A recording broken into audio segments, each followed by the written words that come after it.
Hello दोस्तों, आप सभी का इस कहानी में स्वागत है। तो चलिए स्टार्ट करते हैं आज की यह कहानी। पंडित मेरा हाथ पकड़कर कमरे में ले गया और कहने लगा, प्लीज़ आज तुम मेरी पत्नी की कमी को पूरा कर दो। मुझे उसकी बहुत याद आती है।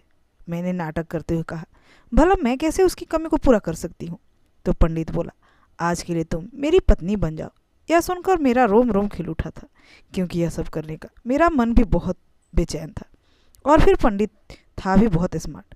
फिर पंडित ने मेरे साथ, मेरा नाम निशा है और मैं बनारस की रहने वाली हूँ। यह उस समय की बात है जब मेरी उम्र सिर्फ 22 साल थी। मैं देखने में बहुत खूबसूरत थी और खुले मिजाज की थी। मुझे ज़्यादा उम्र वाले मर्द से दोस्ती करना बहुत ही अच्छा लगता था। यूँ तो गली के लड़के मेरे आगे पीछे घूमते थे, पर मुझे कम उम्र के लड़के बिल्कुल पसंद नहीं थे। वो मुझे पटाने की हर मुमकिन कोशिश करते थे, लेकिन मैं कभी भी उन्हें घास नहीं डालती थी। मेरा मन हमेशा अधिक उम्र के मर्दों को देखकर मचलने लगता था। मेरे घर से कुछ ही दूरी पर एक छोटा सा मंदिर था। मंदिर में नया पंडित आया हुआ था। वह अपने आप को बाल ब्रह्मचारी कहता था। उसकी उम्र करीब 45 साल होगी। मैं हफ्ते में 4-5 बार मंदिर जाया करती थी। मंदिर में वह मुझे घूर घूर कर शरारती नज़रों से देखा करता था। मुझे उसकी नीयत पर शक होने लगा, मगर मन ही मन मुझे अच्छा भी लगता था, क्योंकि उसका बदन बहुत ही ज़्यादा कसा हुआ था, जो देखने में काफ़ी आकर्षित लगता था। एक दिन मैं बहुत सुबह ही मंदिर पहुंच गई। वहां पहुंचने पे देखा कि पंडित नहा रहा है। मेरी तरफ देखकर वह मुस्कुरा दिया और रुकने के लिए कहा। उसका कसा हुआ बदन देखकर मुझे बहुत ही अच्छा लग रहा था। उसने पतली सफ़ेद धोती पहन रखी थी। मैं तिरछी नज़र से उसे देख रही थी। शायद उसे पता चल गया था कि मैं उसे देख रही हूँ। गीली धोती होने की वजह से उसका पूरा वजूद नज़र आ रहा था। मेरी नज़र तो उससे हटने का नाम नहीं ले रही थी। वह कपड़े बदलने चला गया।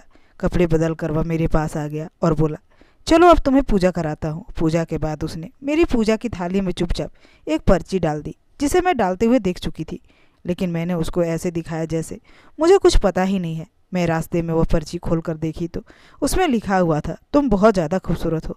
यह पढ़कर मेरा रोम रोम खिल उठा था। खूबसूरत तो मैं थी ही, लेकिन न जाने क्यों उसकी तारीफ से मेरा दिल अंदर से मचल उठा। मैं चुपचाप अपने घर आ गई और अपने घर के कामों में लग गई। फिर रात को मैंने खाना खाया और खाना खाकर सो गई।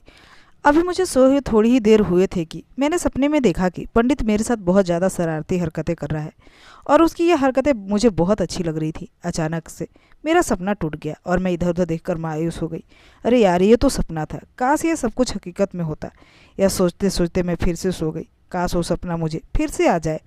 मैं आज सुबह बहुत जल्दी ही उठ गई थी। मैंने सोचा क्यों ना मंदिर चली जाऊँ। पंडित से भी मुलाकात हो जाएगी, उसके दिल का हाल भी पता चल जाएगा, आखिर उसके मन में चल क्या रहा है। मैं जल्दी से तैयार होकर मंदिर चली गई। मैंने देखा पंडित भी वहीं धोती पहनकर नहा रहा था। इस पर नहाने में उसने बहुत ज़्यादा देर लगाई थी और मुझे बैठने के लिए इशारा कर दिया। मैं वहीं बैठी बैठी बोर हो रही थी। थोड़ी देर बाद वह नहा कर आया और बोला, चलो मैं तुम्हें पूजा कराता हूँ। वह बार बार मेरी तरफ बड़े ध्यान से देखता रहा। शायद वह भी जानना चाहता था कि मेरे मन में क्या चल रहा है, लेकिन मैं तो अनजान बन रही थी और ना ही मैंने उस पर्ची के बारे में पूछा। थोड़ी ही देर पूजा करने के बाद उसने मेरे पास आकर धीरे से कहा, तुम बहुत सुंदर हो। मैंने कहा, पंडित जी आप तो बाल ब्रह्मचारी हो, आपको ऐसी बातें शोभा नहीं देती। उसने कहा, हाँ यह सब तो ठीक है, मगर मैं भी तो इंसान हूँ, मेरा भी तो मन ही है ना, कभी कभी बहक जाता है। अच्छा यह बताओ कि जब मैं नहा रहा था तो तुम क्या देख रही थी। मैं थोड़ी शर्मा गई, मगर हिम्मत करके बोली, कुछ भी नहीं, बस ऐसे ही देख रही थी। और कुछ नहीं। पंडित जी मुस्कुराकर बोला, और कुछ नहीं तो फिर बताओ मैं कैसा लगता हूँ। मैंने कहा, पंडित जी आप तो बहुत भयंकर हैं, मुझे आपसे डर लगता है, आप तो बड़े ही खिलाड़ी लगते हैं। इस पर वह बोला, अरे चलो ना थोड़ी देर बातें करते हैं, यहाँ भी कोई नहीं है। मैंने कहा, हाँ ठीक है। हम दोनों बैठ गए। अचानक पंडित जी मुझे देखकर बोले, तुम मुझे बहुत अच्छी लगती हो, मन करता है तुम्हें बाहों में कस लूँ। तब मैंने कहा, लगता है आप बाल ब्रह्मचारी के नाम से बहुत मज़े कर चुके हो, आप तो बहुत ख़राब आदमी लगते हो, मैं आपके बारे में सबको बता दूंगी। इस पर पंडित कहने लगा, प्लीज़ ऐसा मत करना, मैं तुम्हें कुछ भी नहीं करूँगा, मेरी बहुत बदनामी होगी अगर तुमने किसी से कुछ कहा तो। मैंने कहा, ठीक है नहीं कहूँगी। पंडित को अब थोड़ी सी तसल्ली हुई थी। फिर पंडित बोला, अरे अपना नाम तो बता दो।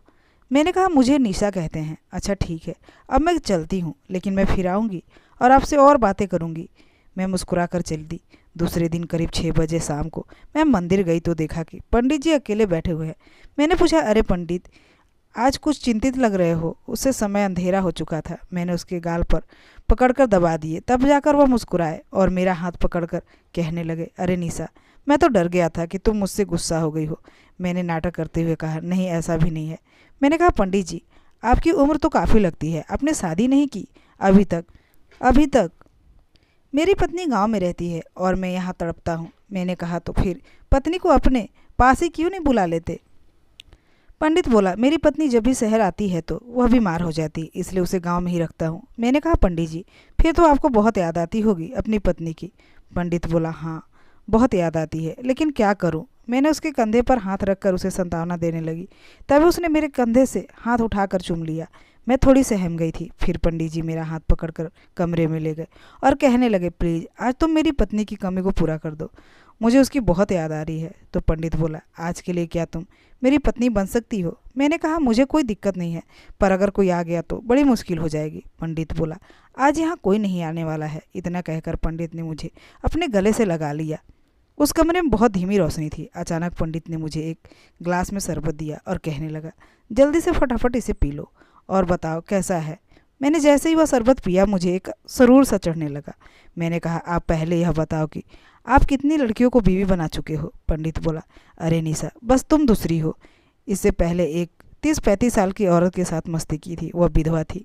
मैंने कहा, पंडित मैं तो कुंवारी हूँ। इतना कहकर मैं थोड़े नखरे दिखाने लगी, लेकिन धीरे धीरे मेरे जज्बात भी पिघलने लगे और कब मैंने अपना तन मन उसे सौंप दिया मुझे पता ही नहीं चला। जब होश आया तो बहुत देर हो चुकी थी। मैं थोड़े घबरा गई थी। पंडित मुझे सॉरी बोलने लगा। मैं दिखावे के गुस्सा करने लगी। मैं घर जाने के लिए कहने लगी। तभी पंडित ने मुझे कुछ देर और रुकने के लिए कहा। बिना कुछ बोले मैं थोड़ी देर बैठी रही और झूठा गुस्सा दिखाती रही। वह बोला, तुम मुझे बहुत अच्छी लगती हो, तुम रोज़ मेरे पास आ जाया करो, मेरा भी दिल बहल जाएगा और तुम्हारा भी मनोरंजन हो जाएगा। मैंने हाँ में सर हिलाया और उसके बाद मैं अपने घर आ गई। यह सिलसिला इसी तरह चलता रहा। कुछ साल के बाद मेरी शादी हो गई।